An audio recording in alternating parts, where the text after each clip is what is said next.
కుటుంబ సభ్యులు ఎందుకు అన్వాంటెడ్ థింగ్స్ ఎత్తుకోరు కదా, కనీసం రాఖీ అయినా తీసుకోవడం లేదు. అంటే దీన్ని బట్టి అర్థమవుతుంది ఎంత దారుణంగా ట్రీట్ చేస్తున్నారు.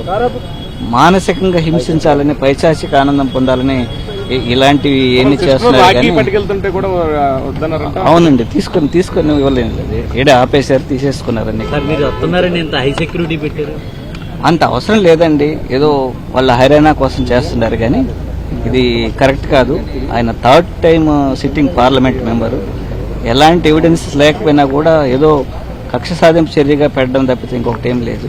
సో ఇలాంటి చర్యలు ఎప్పుడు ఫిజికల్ గా ఎలా ఉంటారండి, మామూలుగా ఒక దగ్గర బంధించి పెట్టుంటే ఎలా ఉంటుంది, చేయట్లేదు. సో ఖచ్చితంగా వైఎస్ఆర్ కాంగ్రెస్ పార్టీ అన్నింటిని కూడా ధీటుగా ఎదుర్కొంటుంది.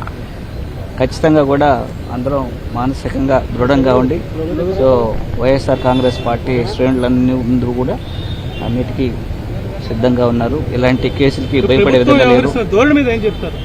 ప్రభుత్వం అత్యంత దారుణంగా, పాశవికంగా అణచివేసే కార్యక్రమం చేస్తుంది ప్రతిపక్ష పార్టీలను.